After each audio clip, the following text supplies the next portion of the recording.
Thank you very much, ladies and gentlemen, and thank you for that generous introduction. If I were here talking about British political history, I don't think I would have an audience as large as this, but instead I'm here to talk to you about money, which is something of probably rather more universal interest. Okay, so obviously you're thinking about postgraduate study, and you're obviously the natural question that arises from that, as well as what you want to study, is of course how on earth you're going to pay for it, given how much it costs and all the rest of it.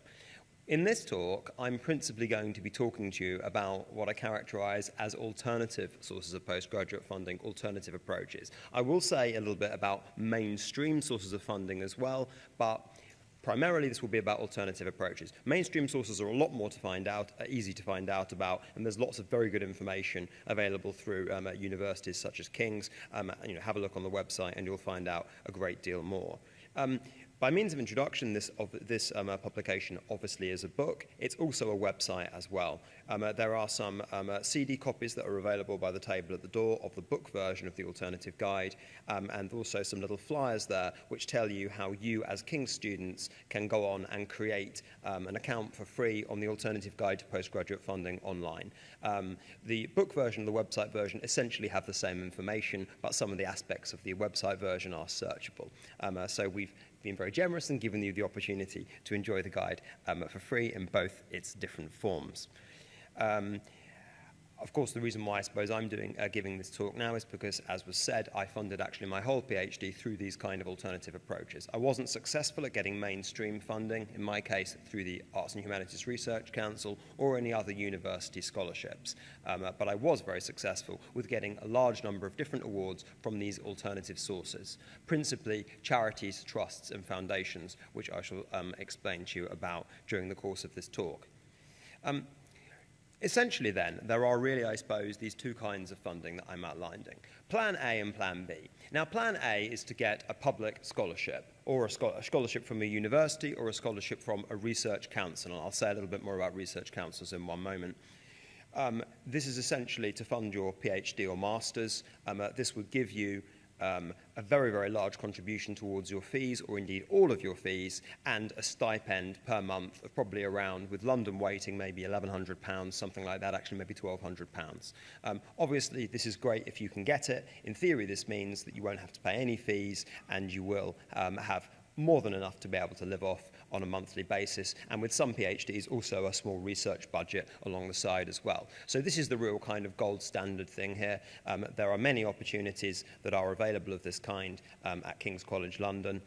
Different universities have different amounts, I suppose, of public funding. King's College London does indeed have quite a lot. I suppose the plan B, though, if you don't get this kind of funding, and of course that kind of funding is tremendously competitive and only a minority of students succeed in getting it, there's the plan B. The plan B is really to think about your funding package much more holistically. And this obviously can include things like savings and part-time work, as you might imagine, but it also can include other smaller funders, principally charities, trusts and foundations, which are really the backup here. Now, with charities and trusts, there are many thousands of independent bodies, but I'll say a little bit more about public funding first. So, public funding. So there are research councils, of which there are 7 in Britain, that represent the main kind of subject areas. 2 of them are listed here, the AHRC, Arts and Humanities Research Council, the ESRC, Economic and Social Research Council. There's also the MRC, the Medical Research Council, EPSRC, Engineering and Physical Sciences Research Council, and also 3 others as well that represent the subject domains. You may have already heard about these bodies. They're very well known about. There's a lot of public information available. Now, if you get scholarships for your PhD or master's from these bodies, this is the proverbial full whack that I mentioned, i.e. all of your fees paid for and also research expenses as well. For the most part, these full scholarships are available only to EU students or UK students. However, there are also some other schemes that are available that might not be through research councils that are also available to overseas students as well. Universities can have their own kind of awarding competitions as well, which is often funded off the nations of alumnus. Generally speaking, with PhD awards, this is where most of the public funding is. There are a small number of standalone master's awards that exist in certain subjects, but very often funding for masters is attached to a PhD on the side. This is a so-called 1+3 award. This essentially means that you, if you get an award, you do your masters, and then you have also funding in place for a PhD as well, should you wish to continue to one. Although, of course, it ought to be your stated intention to continue to a PhD at the point when you are applying for your masters. It varies from subject to subject, from university to university, whether there is an individual masters competition or a so-called 1+3 masters competition. With PhD awards, they're usually always 3 years, except in some cases, in some of the sciences, where they will actually fund you for a 4th year as well, because some PhDs nowadays often do take 4 years. In terms of how this all works, usually what happens is the money from the Research Council is administered by the university.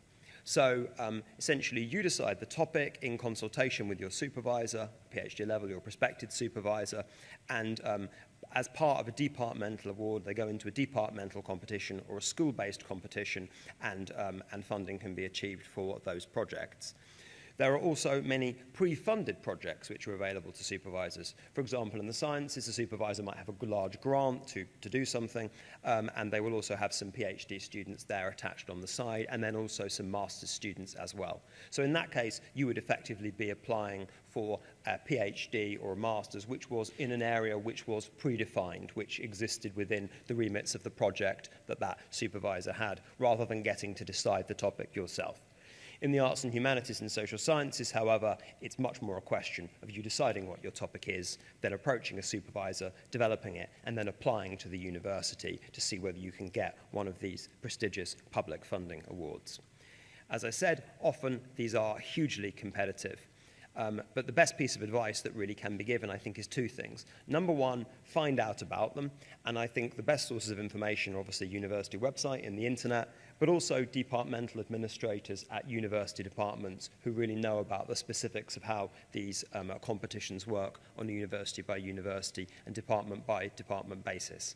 Also, at PhD level, close collaboration and close contact with the prospective supervisor is absolutely vital, both in terms of developing your project, but also generally in terms of getting yourself better known at the department that you are applying for funding for.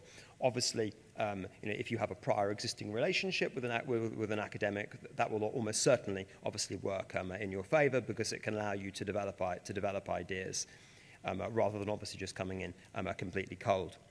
But I'm not going to say that much more about public funding, because this, as I say, is very, very easy to find out about, and only a relatively small number of people get this, although this should definitely be, I suppose, your aspiration.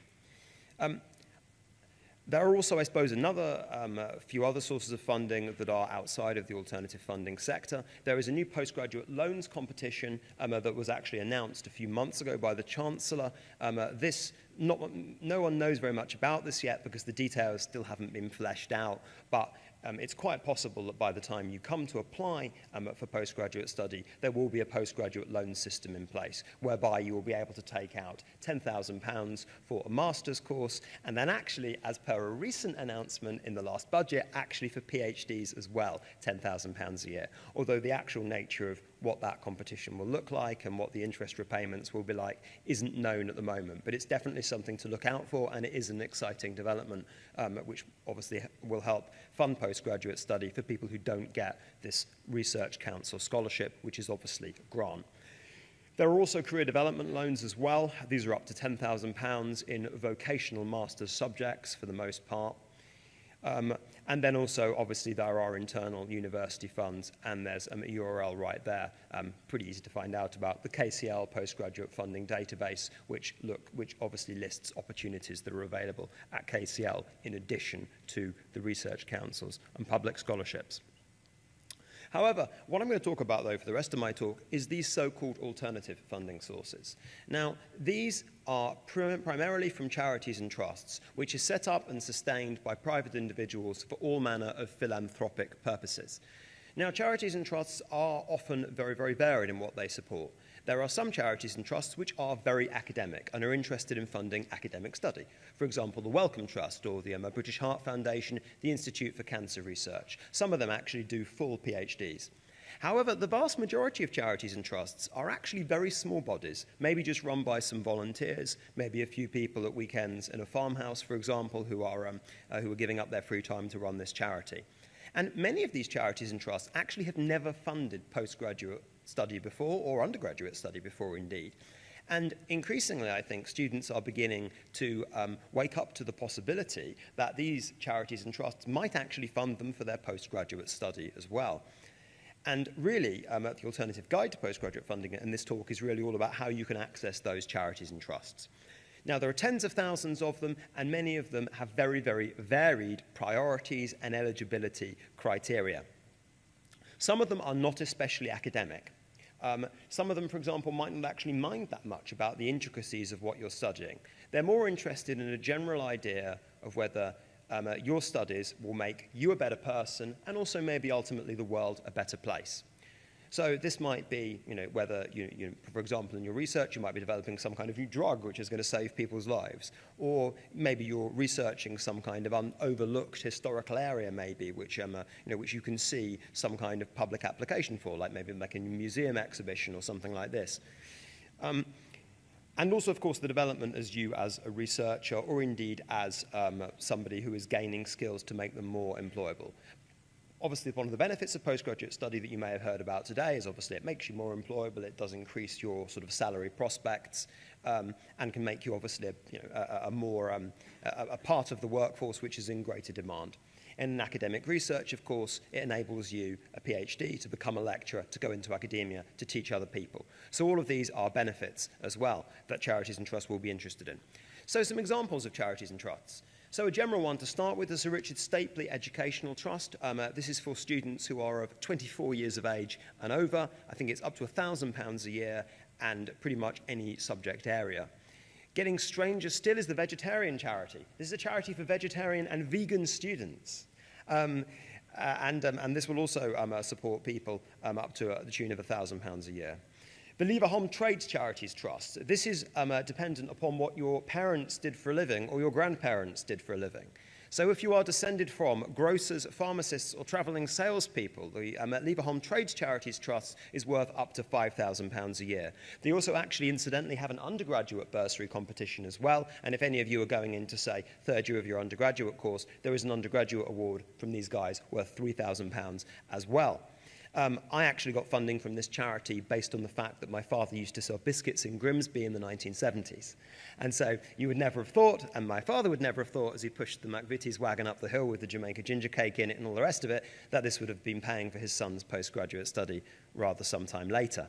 The Merlin Trust. So this is for students to go and study plants in their natural habitat. That's quite exciting, isn't it? So you can go up to a mountain and look at an orchid or something like that. The Royal Golf Charitable Trust. This is probably one of the strangest charities that you'll encounter. This is for people who are good at golf. So essentially, there's a man who lives in a shed somewhere in Scotland, and you can go up there and challenge him to a round of golf, and if you defeat him, he gives you £5,000. However, unfortunately, because he's some washed-up ex-pro, he's pretty good, and so he's never been defeated. So there you go. You could try challenging him. Big and Tall Charitable Trust for people of more than 6'4" tall. To extend your bed, to make it longer, to stop your feet falling off. That's what they like you to spend the grants on anyway. And also there are many, many less weird and bizarre charities that don't depend on you being 6'4" or good at golf, or indeed both. For example, the Sidney Perry Foundation, the Roger and Sarah Bancroft Clerk Charitable Trust, the Sir Richard Stapley Educational Trust, which I just mentioned. But the point of this is that charities are very, very diverse in what they give money for. And often the reasons why people give money to charity may reflect their own particular pet desires. Many charities set up in the late 19th century, and so many of them have a quite kind of old-fashioned feel, I suppose. And they often and that's why they're interested in supporting people who are descended from people who practiced particular trades. As for why charities and trust, well, it's a plan B, obviously. If you don't get your full scholarship, this represents a way that you can get some funding together. How much funding would be the question? Well, charity and trust awards are probably going to range from £500 to £2,000 each, with some exceptions of some larger ones, like Leverhulme that I mentioned. However, there are some pretty cool things with these. You can win many awards at the same time. I won quite a large number during my PhD. And also, throughout, say, a longer course, maybe a part-time master's or a PhD, which is several years, they tend to fund you for each of those years. And so a £1,000 award won in year one of your PhD might be £3,000 in year three or £4,000 in year four if you go into a fourth year. So there are ways of getting these amounts of money to snowball and become larger, to assemble a sort of a basket full of awards. There are also, of course, extra costs that are not covered by a scholarship. So even if you have a full Research Council scholarship, you might still need extra money for research, travel, conferences, etc. Charities and trusts can be a useful way of getting hold of that as well, and of course for fourth-year funding too. But the other thing, I suppose, really, is that charities and trusts are often not as competitive as research councils. Sure, there are some very well-known charities, for example, the British Foundation for Women Graduates, which is a very competitive charity. You probably need a first-class degree to be able to get funding from them.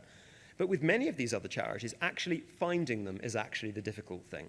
If you manage to find them, very often you may find that there are not very many applicants, especially if it's maybe a very local charity, maybe a charity that hasn't funded postgraduate study anywhere before.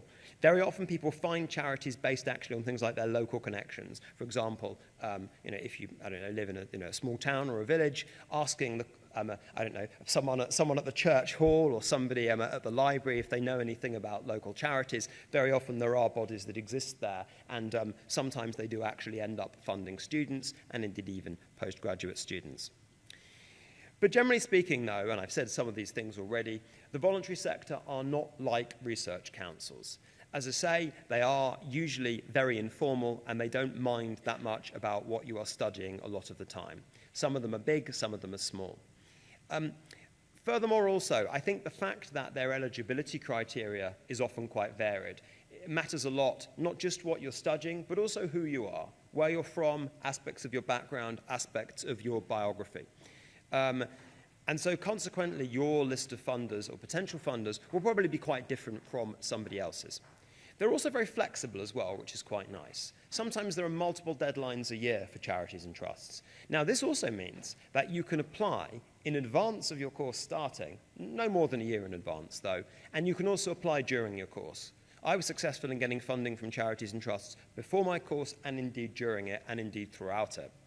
And obviously, if you want to really make a go of charities and trusts, you should be thinking about applying for funding also throughout your course as well. Also, charities are just a lot more human than big academic scholarships. They don't mind if you phone them up, and talk to them and ask whether you're eligible and that sort of thing, and they can genuinely be quite helpful. There's also a phenomenon that I like to call the Snowball Effect, which is that when you win one award from a charity, even if it's for £500, £1,000, other charities are much more likely to fund you once you've gotten that.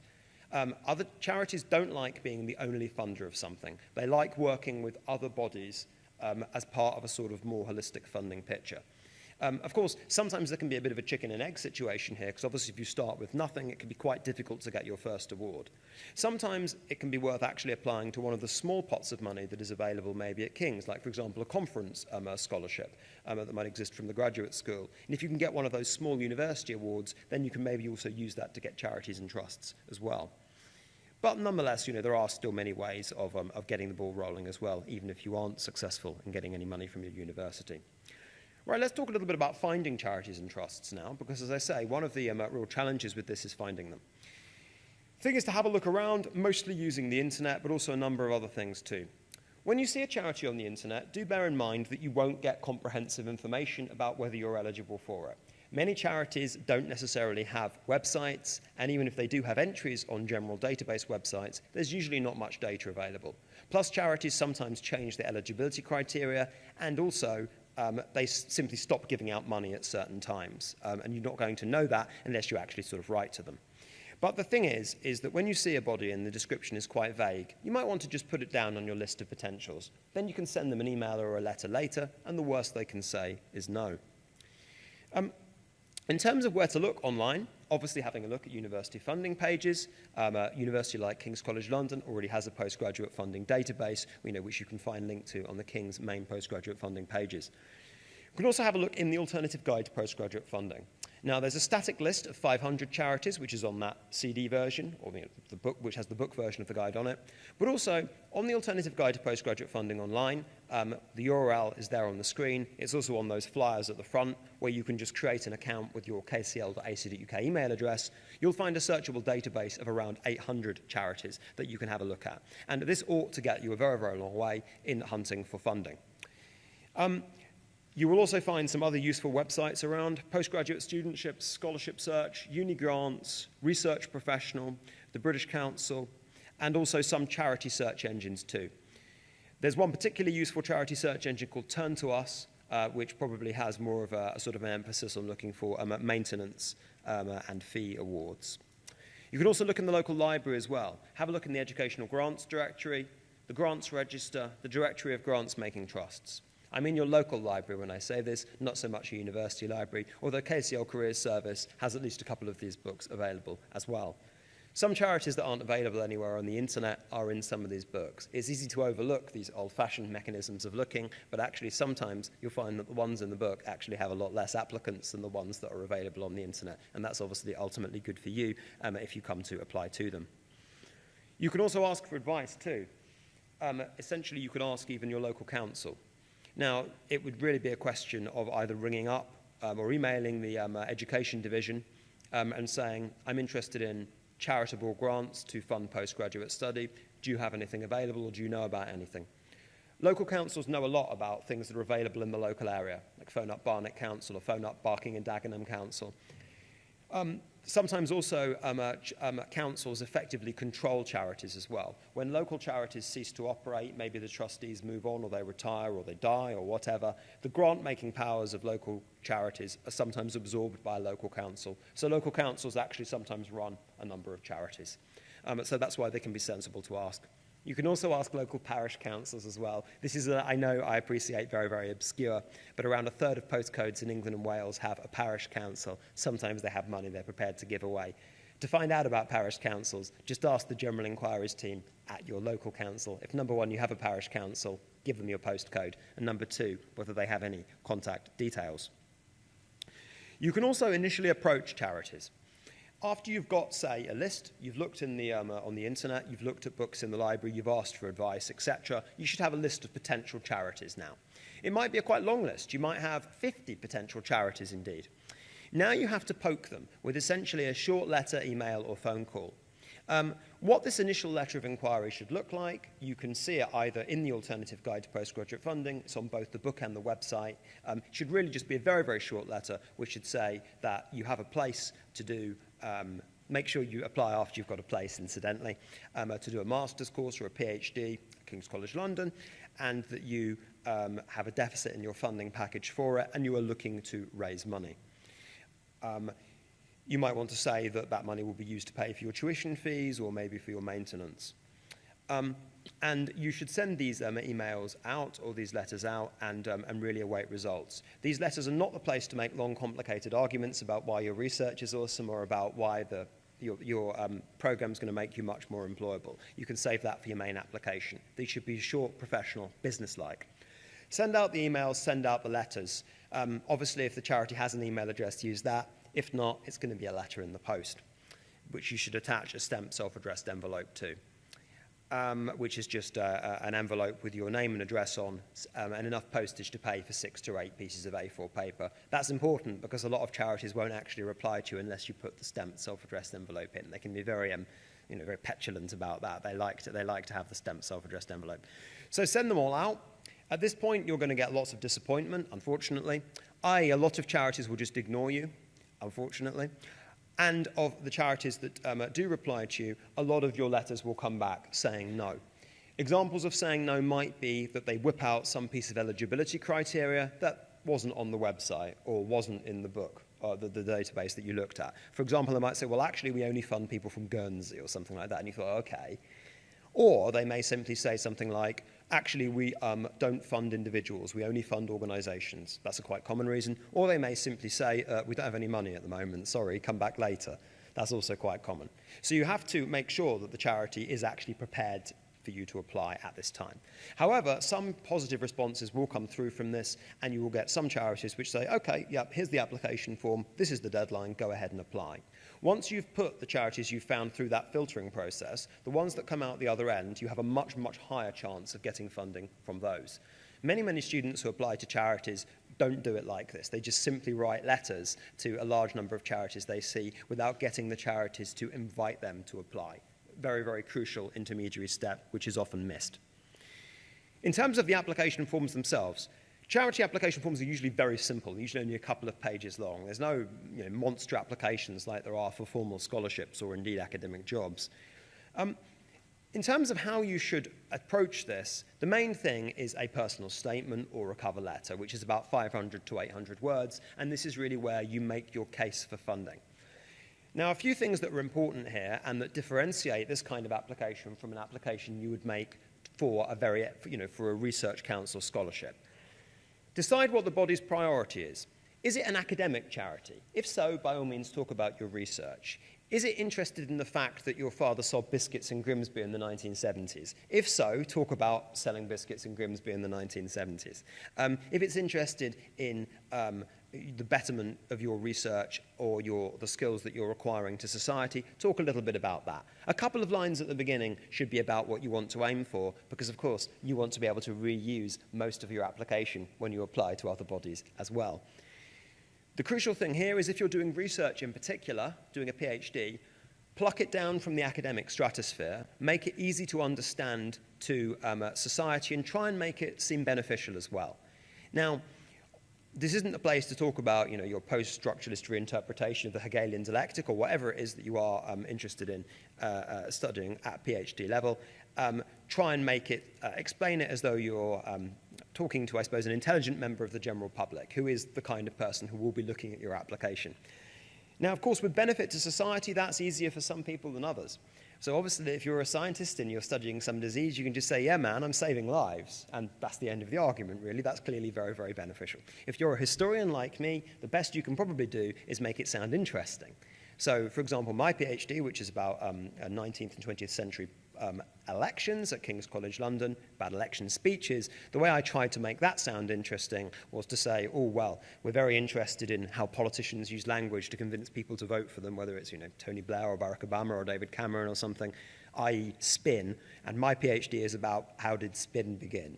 Now, it wasn't really about that, but it was a way of packaging it in such a way as made it seem relevant, made it seem interesting to a modern audience. So find ways of making your work sound interesting and sound important. Easier, of course, for some people than others. The most important thing, though, is to have a clear financial plan. Now, although charities are philanthropic bodies, they are also interested in essentially the bottom line, which is the money they're going to give you going to get you through your course? Or are you going to be, obviously, one of the people, of which there are at any university, of course, who doesn't actually manage to complete their course? And so they like the idea of funding someone who has conceived of their study at master's or PhD level as a financial as well as an academic entity. They like the idea of thinking that you're someone there with an Excel spreadsheet looking at your monthly income and outgoing.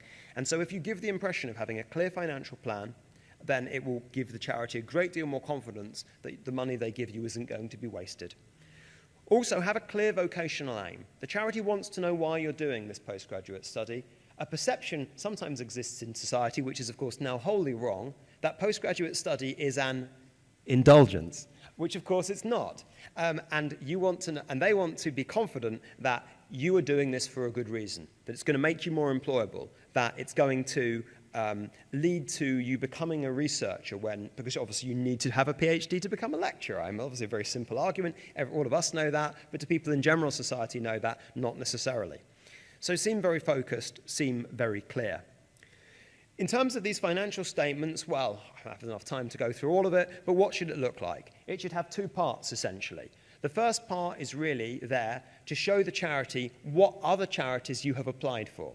Charities like the idea that you've approached some other bodies and not just them. They don't like the idea that you've opened the grants register, stuck a pin in it, and said that one. They like the idea of you having a fair few that you've also looked at.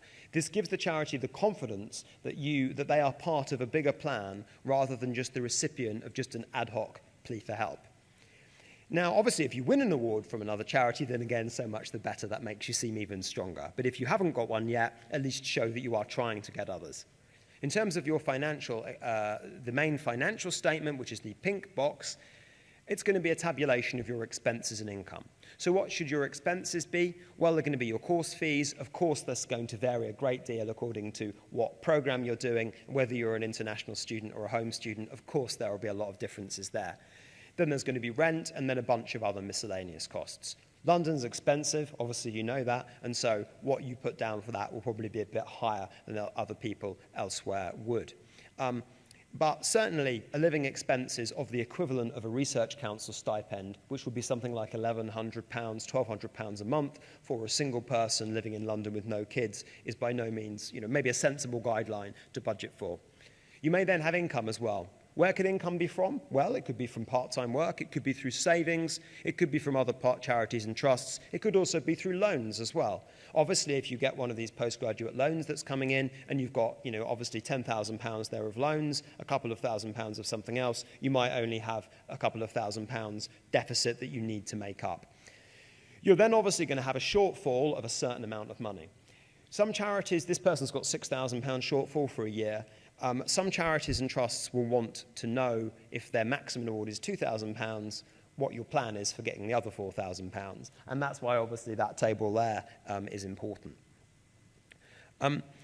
Generally, though, there are a few other things as well, and I will be brief. References as well is important. This is going to be from your prospective supervisor if you're a PhD student or someone else at King's who knows you well, maybe your final year project supervisor or anyone else. These are mainly there so that the charity knows you are who you say you are. They don't matter that much in terms of what they actually say with charities and trusts. It's not like with scholarships or with an academic job where who writes the reference is important. You should just, you might want to ask your prospective supervisor or the person who writes the reference to actually give you a generic reference or an open reference, which is addressed to whom it may concern, or dear sir, stroke madam, which says that you're going to be doing a master's course at King's, that you're an awesome student, preferably. It would help if they said that too, and that you have a deficit in your funding package too. Other things you can do, you can actually write to say thanks if you're successful, and also write them a little report at the end of the year. That's particularly important if you're doing a course of more than 1 year, because it tends to mean that they'll roll the award over in subsequent years if things are going okay. Finally, and to close, just a few what I might characterize as golden rules with this. Obviously, this is a very whistle-stop talk on an area which is relatively complicated. First of all, with charities, make sure you're eligible to apply to them. The way you do this is with that initial email or initial letter of inquiry. Don't waste your time putting in an application or writing a big long letter before you actually know whether the charity, you're eligible for it, and that they're giving out money at the moment too. So that's why you've got to touch base first. Secondly, understand the charity's priorities. Are they interested in research? Are they interested in funding awesome students? Are they simply interested in funding somebody who has a good financial plan? And tailor your applications a little. Keep your research simple and easy to understand, and try and show how it may benefit scholarship or society. And if you're doing more of a master's course to improve your skill set, also show how this is going to make you that much more employable. Have that vocational purpose that I mentioned as well. Don't make them think it's an indulgence. Have a clear financial plan. And then finally, this is obviously a plan B. This isn't ideal compared to, say, the plan A of getting full scholarship, but it does represent, I suppose, another alternative path whereby you can fund postgraduate study, maybe with some other things as well, maybe with some part-time work on the side and some savings. And some of the awards, if you look for them, are surprisingly easy to find. Not very many people use this kind of funding at the moment. Those numbers are growing, but there still does represent an opportunity to be able to get funding relatively, maybe comparatively easily in some cases, via these mechanisms that may not always be there. I think that concludes my talk, and I'm now very happy to take any questions that you might have.